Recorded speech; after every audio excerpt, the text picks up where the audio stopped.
Malam guys, sekarang malam ini kita ada ingin bertanya, ingin diskusi sama abang-abang kita yang ada di sini. Yang pertama dengan Bang siapa? Bang Dika. Oh, saudara Bang Dika ya. Selanjutnya ada Rehan. Abang Rehan. Oke. Iya. Terima kasih Bang Rehan, Bang Dika sudah nyempetin waktunya buat hadir di sini. Siap. Dengan tujuannya kita malam ini pengen diskusi tentang organisasi. Seru nih pembahasan nih. Iya, Boleh insya Allah lah. seru ya. Boleh. Di kalangan mahasiswa harus sih seru sih. Iya, karena saya lihat di sini abang berdua yang cukup berpengalaman di bidang organisasi kampus ya kan. Iya. Jadi saya tahu. Bisa dibilang kayak gitu. Padahal mah ada yang lebih berpengalaman ya kan. Iya. Berat kan. Baik, sebelumnya organisasi di lingkungan kampus tuh apa sih bang?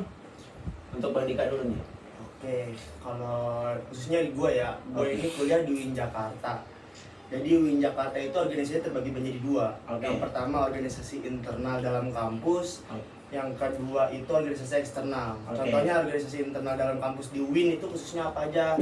Kayak ada Postar itu tuh apa namanya ya? Kayak pojok seni tarbiyah, terus ada Kala Citra yang foto-foto, kayak terus banyak dah, pokoknya ada 13, kayak ada Forsa juga. Kalau kalangan eksternalnya apa? Mungkin nih teman-teman udah lumrah ya, khususnya di kalangan mahasiswa. Contohnya seperti ada organisasi PMII, HMI, terus GMNI. IMM, GMNI, Semi mungkin masih banyak ya. Pokoknya kurang lebih itu sih, khususnya di kampus gua tuh ada dua organisasi internal dan eksternal. Oke. Selanjutnya Itu sih. dari pemahaman Bang Rehan sendiri, apa sih itu organisasi? Menurut gua mah tadi kan awal juga nggak tahu organisasi itu kan apa. Iya. Tapi pas emang masuk kampus akhirnya sebenarnya pengen belajar public speaking aja. Soalnya kan gua termasuk yang introvert lah. Jadi mumpung ada wadah nih, sekalian pembelajaran sistemnya gimana, organisasi tujuannya untuk apa dan lain-lain. Kira gue masuk, tapi lebih ke aktif di organisasi internal kampus, lebih aktif di internal kayak himpunan mahasiswa dan badan eksekutif mahasiswa. Oh, oke. Baik, selanjutnya mungkin kan sekarang Bang Dika lagi pakai baju PMI nih. Berat ya. Kader kan? Jadi Gak mungkin gak kader kan? iya, gitu. Kalau udah pakai kaosnya, aduh. PMI, organisasi PMI itu seperti apa sih? Apakah masuk di organisasi internal atau eksternal tadi? Gini ya, kalau kita membicarakan tadi udah gue bilang bahwasannya PMI ini organisasi eksternal, dan alhamdulillah gue sekarang itu berkecimpung di PMII yang mana kepanjangan itu Pergerakan Mahasiswa Islam Indonesia. Iya. Jadi tentu ya, gue kalau bahas organisasi itu karena setiap organisasi itu mempunyai tujuan dan ideologi yang berbeda-beda begitu. Oke. Iya. Nggak PMII tujuannya gimana, HMI tujuannya gimana, maupun organisasi-organisasi lainnya. Iya. Ya, kenapa gue bisa berkecimpung di PMII? Karena begini, yang gue dapat dengan pengalaman gue, ketika kita belajar di kampus itu, 70% itu kita dapat dari di luar kampus. 30% itu di dalam kelas. Makanya gue itu berkecimpung di PMII dikarenakan juga menurut gue di UIN itu tuh mempunyai demokrasi. Mempunyai demokrasinya itu seperti apa? Jadi ketika kita ingin menaikkan ke misalkan BEM jurusan atau BEM fakultas Iya. maupun BEM U, BEM universitas, itu kita harus memiliki partai, bahasa kasarnya ya. Iya, Bahasa kasarnya itu partai. Yang tadi gue bilang partainya itu ya organisasi eksternal seperti PMII dan HMI. Begitu. Makanya gue kenapa bisa masuk PMI, karena di jurusan gue tersendiri di pendidikan bahasa Arab itu, pertama gue mayoritas lulusan pesantren. Iya. Lulusan pesantren, dan di PBA pun, di gua pun itu orang-orang yang pesantren ini lebih condong ke teman-teman NU. Makanya gue masuk ke PMII. Dan sampai akhirnya karena yang gue tahu pun di PBA khususnya di gua itu yang udah itu yang megang HMJ-nya itu ya PMII gitu. Ada bangku berarti. Ada bangku. Oke. Kalau partai mah, kalau dilihat dari partai mah ada bangku nih. Bangku malu. Nah oke, itu salah satu contoh organisasi yang eksternal ya Bang Dika ya. Nah Betul. saya akan nanya kepada Bang Rehan, Siap. organisasi internal seperti BEM dan HIMA segala macam gitu. Menurut Bang Rehan urgensinya apa aja tuh? Tapi kalau untuk HIMA, kita ngebahas HIMA dulu yang di apa lingkupnya lebih di bawah dari BEM ya. Oke. Karena kan HIMA itu atau HMJ kan kalau di UIN ya sebutannya itu menaungi jurusan. Kita sebagai wadah apa namanya suara dari rakyat jurusan tersebut. Kayak di kampus gua kan ada HIMA Pendidikan Agama Islam, ada HIMA Pendidikan Bahasa Arab. Jadi setiap fakultas di setiap prodinya ada HIMA Nah, begitu. iya.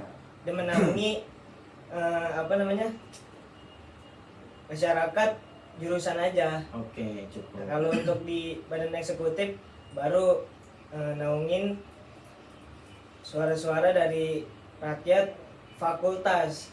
Jadi menaungi fakultasnya nih, Fakultas Agama Islam. Itu kan di kampus gua ada Fakultas Ekonomi. BEM-nya menaungi itu, lebih ke fakultasnya. Artinya dari organisasi PMII atau BEM itu yang jatuhnya eksternal dan internal dah ya. Apakah regulasinya sama atau berbeda gitu? Kepada Bang Dika dulu silakan. Oke, kalau untuk masalah regulasi dan lain sebagainya, nah, tentu di setiap organisasi itu memiliki tadi yang dulu bilang tujuan yang berbeda-beda, tentu regulasinya pasti berbeda-beda dong. Itu pasti sih. Itu pasti, karena Kalau nggak masalah mungkin. regulasi. Iya, untuk masalah regulasi, misalkan di gua khususnya itu pemilihan ketua HMJ-nya itu dengan cara demokrasi, tapi sama juga dengan pemilihan ketua rayon, ketua komisi itu dengan demokrasi juga, tapi berbedanya hanya mubes gitu. Oke. Ada musyawarah besar, sedangkan di gua itu tidak ada musyawarah.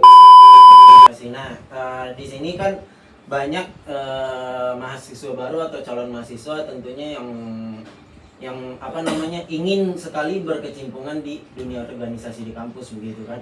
Nah, pasti mereka bertanya-tanya dong, apa sih keuntungan dari organisasi itu kan? Apa sih manfaatnya ketika apakah cuma hanya pengalaman semata di kampus ataukah ketika di luar nanti juga akan sangat berguna gitu. Dari gua dulu ya. Iya, silakan Bang Dika. Oke, menurut gua ketika ada orang menanyakan manfaatnya, apa sih manfaat dari organisasi tersebut gitu, kita mengikut organisasi, menurut gua banyak sih tentang pengalaman dan lain sebagainya, mungkin itu udah hal yang lumrah ya. Tapi kalau kita ingin mendalami, kita ingin mencari tahu, kita ingin mempunyai inspirasi ataupun aspirasi yang baik untuk organisasi tersebut, ya maka itu menjadi apa namanya kayak manfaat lah buat diri lo tersendiri dan juga ya pengalaman maupun relasi-relasi yang akan lo dapat begitu. Misalkan lo ikut organisasi ini, oh lo nggak bakal tahu gitu. Lu nggak cuma tahu, oh misalkan tadi Bang Rehan dari PAI, gue dari PBA, tiba-tiba di organisasi eksternal tuh ketemu begitu. Oh jadi gue jadi kenal Bang Rehan dan kenal Nambah teman lah ya, nambah iya, teman ya. nambah teman. Siapa tahu aja kita juga bisa dipanggil, misalkan Bang Rehan lagi butuh kita juga butuh Bang Rehan. Kolaborasi lah ya. Iya. Mungkin banyak sih kayak ikut acara juga jadi tahu, kayak misalkan ada maulid dan lain sebagainya ya kan, diskusi-diskusi tentang yang terkini. Mungkin lo akan dapat seperti yang tadi gue bilang, pelajaran di kampus itu kita hanya mendapatkan 30%, 70% itu di mana? Di luar kampus. Nah, contohnya tadi gue bilang ikut organisasi. Jadi kan secara tidak langsung manfaat dari organisasi itu kan selain kita ya pastinya dalam organisasi capek gitu kan, kita Iya. harus ngeluangin waktu, harus pintar membagi waktu sebagai mahasiswa gitu kan. Dan juga tentunya ketika mahasiswa tersebut keluar nanti itu kan juga jadi latihan buat diri sendiri sebagai pengalaman bahwa di luar mereka suatu saat bakal memimpin suatu organisasi, Iya. baik itu di rumah ataupun di masyarakat. Terima kasih nih sebelumnya kepada Bang Dika dan Bang Rehan. Siap, Bang. Mudah-mudahan dengan podcast ini gitu kan dengan diskusi ini kepada teman mahasiswa yang nonton, mahasiswa baru atau calon mahasiswa yang masih ragu dengan dunia organisasi tersebut, setidaknya bisa menjadi patokan gitu kan, setidaknya menjadi benar-benar bisa pelajaran. memotivasi. Iya, Motivasi gitu. buat bisa ikut organisasi.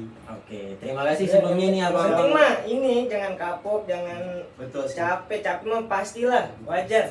Mungkin jangan nyerah duluan biar kita bisa memperbaiki diri kita lagi gitu. Oke, terima kasih sebelumnya buat Bang Dika dan Bang Rehan sudah menyempatkan Sama-sama, waktunya, Syat. sudah menyempatkan waktunya hadir di diskusi kita malam ini. Siap. Mudah-mudahan semua berkah. Sekian ya, terima kasih. Assalamualaikum warahmatullahi wabarakatuh. Waalaikumsalam.